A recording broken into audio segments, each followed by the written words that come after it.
Ladies and gentlemen, I would like to introduce you to the Shure MV7. Yes, we're going to be pitting it head-to-head against the SM7B, which, by the way, is going to be a very unfair comparison. But don't worry, we also have a few other contenders here. That might be a bit of a better challenge. This is going to be a lot of editing, I can already tell. This is Aiden Wolf.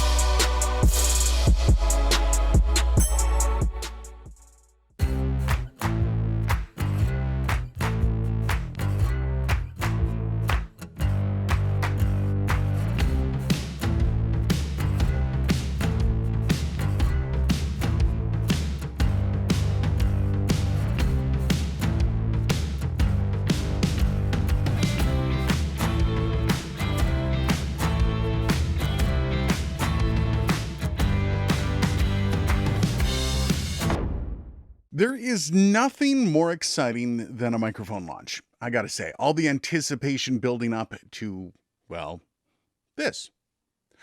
Pegged as somewhat of a successor to the SM7B, or I guess as they put it, inspired by. But to be honest, all the parallels were drawn to the SM7B, and well, I do have some thoughts on that. We can jump into that in a bit. Now, this microphone is $250, and as far as I can tell, it is in stock on Amazon, which is a nice perk considering how this year's going for gear. It's a dynamic microphone with the only polar pattern available as the cardioid. Now, a very important distinction if you are a studio nerd like me, it does not have SM in the name. And on Shure's lineup, that SM stands for studio microphone. So I think this is their way of telling you the limitations on this mic. It's not meant for studio use, and it's being marketed to streamers, podcasters, and, well, the talkers. In fact, they released an article on how to decide between the two microphones, the SM7B and the MV7. And in the first paragraph, they actually tell you, if you want an SM7B, well, just buy one.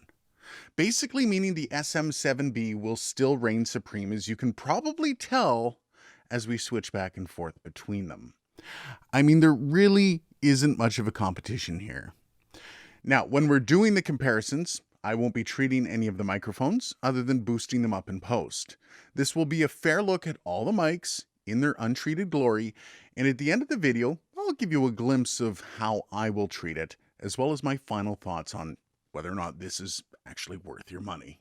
And as always, if you want to check out any of these mics on Amazon, and I've got a lot of them, I'll have the links below. Any purchases through those links do go to help the channel.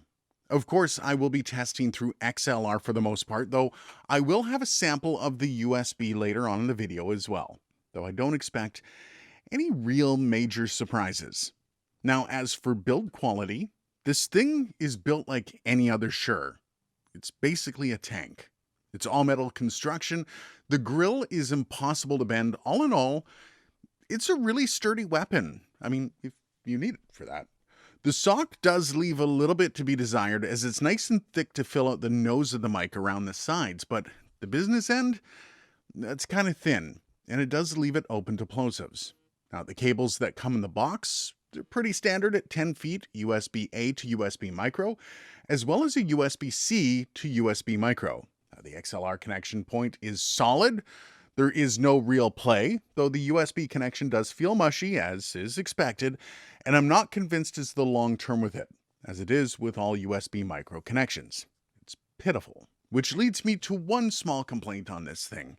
It's 2020. Why are we not using USB-C on everything? I'm sick of having to keep all these different cables, and frankly, the USB micro is the worst of them all. Just stop it. Also, of note is this mic is both USB and XLR, so you can actually choose between either, or frankly, record from both if you want. If you want those two recordings of the same thing for whatever reason, this thing can do it. Now, this is the one massive selling feature on this mic, as it gives it universal appeal for studios that are just starting out or perhaps looking for the next stage in their home studio evolution. Now, here we are on the USB. And I gotta say, I do love the controls. Now, they're all touch, and there's a button for headphone volume or mic gain, as well as a mute button on here. Now, this is where I do get to my second complaint, though. The two buttons on either side, well, they are a pain in the butt to hit, especially if you have sausage fingers like mine. It will become less of an issue if you tilt the mic down or if it's oriented the other way around. But I do see this as being the popular choice on the boom arms in this kind of setup. So I'm not sure. There's going to be problems if you're fumbling with it trying to hit that mute button. As for the USB sound, well, I don't think it's all that bad. In fact, some reviewers actually prefer the USB sound to the XLR. Personally, I think that comes down to personal preference as well as whatever interface you're running the mic through if you're using XLR. I prefer the sound of it through XLR on my AudioFuse Studio. Your mileage might vary. That being said, I do think this mic claims champion over all other USB options. It's really decent. And part of that is due to the features that come with the companion app for this thing. Okay, let's actually turn the audio down just a little bit on this microphone. There we go. So that was using the touch top there. Now, of course, this is the Shure Plus Motiv. We're going to put this in the middle. Now, you'll see in here you've got the auto level and you've got the manual. I'm going to go with manual because auto leveling, why bother? You might as well just turn the mic on and just whatever. So you can actually play with the gain here. As you can see, to keep that down around there. You can also mute your mic as I just did there. Your monitor mix, you can go between low latency or playback, whichever one you want. Now, the EQ is interesting. So we're on flat right now, and I do find this to be a very kind of a punched up mid already. And you can put on the high pass, and this is what the high pass sounds like. It rolls off everything, so it takes even more of that lower end out. Then your next up, you've got the presence boost, and this presence boost really does bump up the mids even more. And then you have the presence boost and high pass, and that's what this sounds like. I'm not a big fan. I kind of like the mid EQ or the flat EQ, frankly.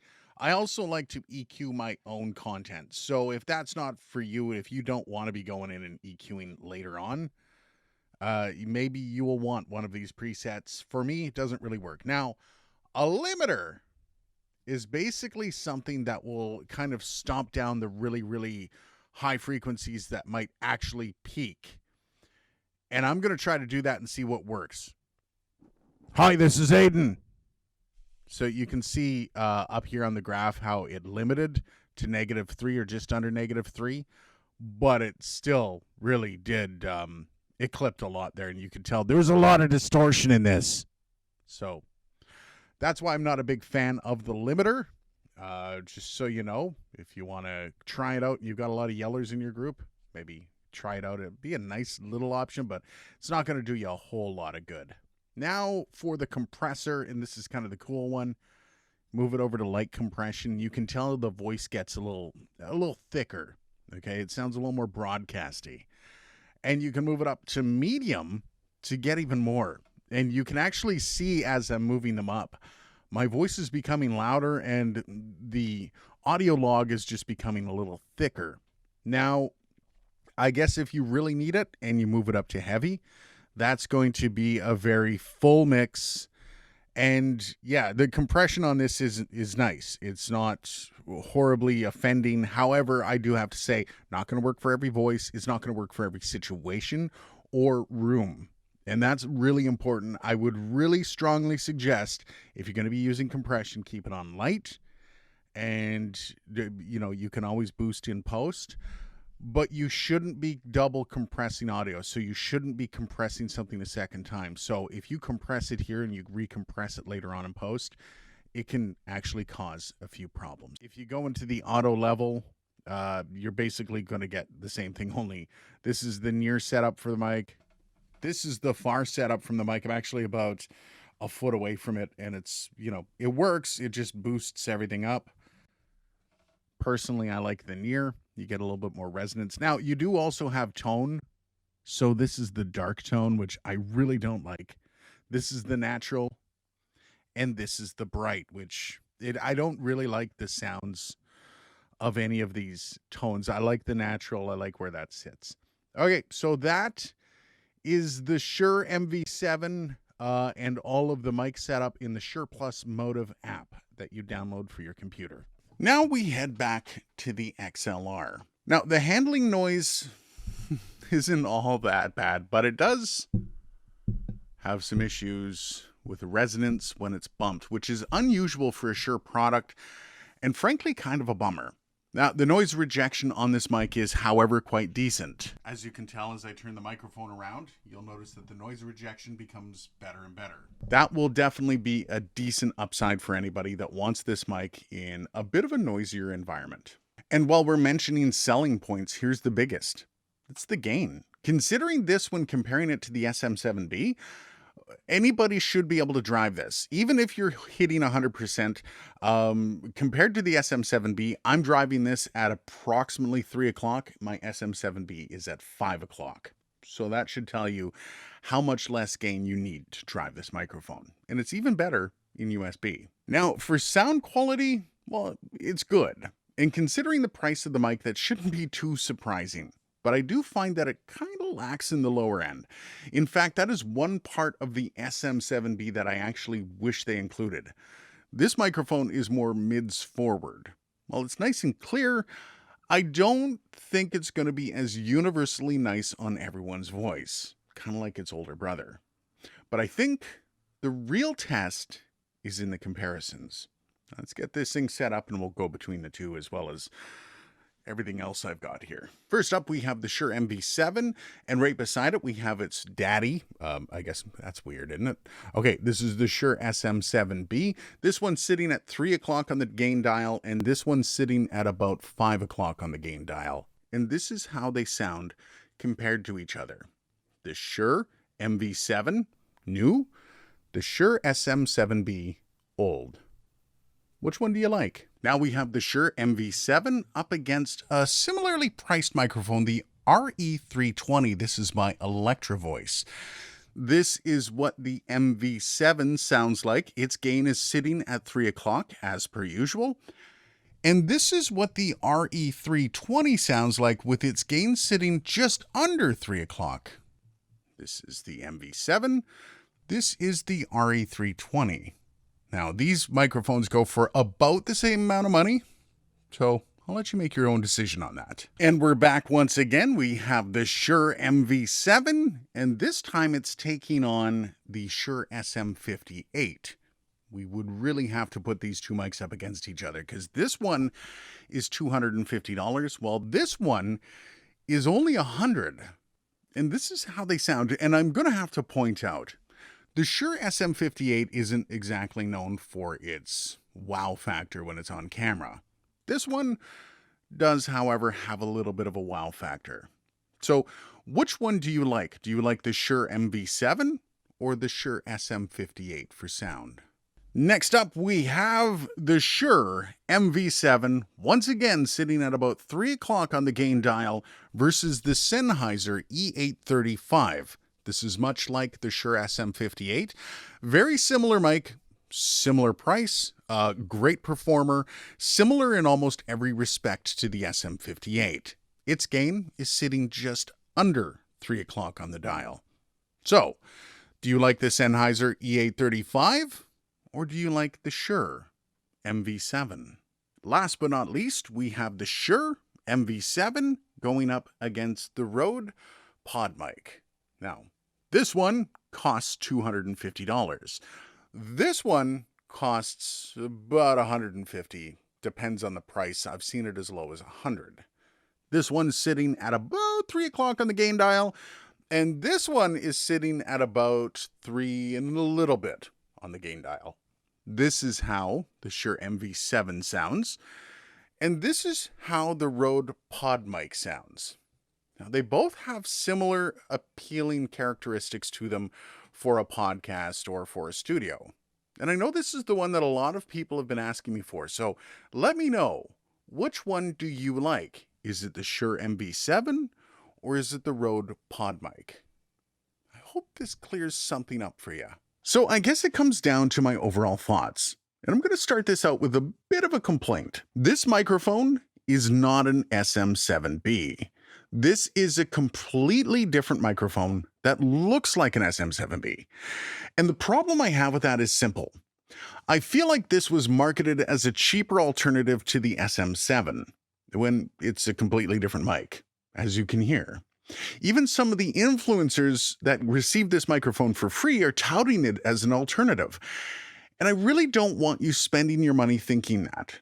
This is a Shure MV7, and it is a standalone mic that just happens to look like the SM7B. It's almost like Shure ripped themselves off of their own design. But with that in mind, well, it's still a great mic. Kind of. Now, as an XLR microphone, it's okay. It's going to get the job done, especially with the off-axis rejection of noise. Also, the gain is great compared to other mics of its ilk, like all the ones I tested here today. But honestly, if you're looking for a strictly XLR mic, there's a ton available in this price range. So then, what does make it a good buy? Well, if you want a USB and XLR mic, this is going to be one of the best. The sound quality is going to destroy most USB mics on the market, hands down. The included software, while limited, is still a great add-on, and to be honest, if you had to choose between a Shure product and any other that offers USB, Shure is going to win almost every battle. Also, if you do want the design of the SM7B without going broke, it's really a nice-looking microphone, and frankly, not everyone can afford the SM7B. As well as all the other gear that you need to drive it. So, sure, buy one. But not if you only want an XLR microphone. So what did you think of the comparisons? Which mic do you think beats this one? Is it going to be your next mic? Let me know down in the comments. Thanks for watching. If you like this video, give a flying elbow to that like button. If you really liked it though, try that other button. It says subscribe on it. Not sure what it does, but see what happens. Anyways, thanks for watching, and I'll see you in the next video.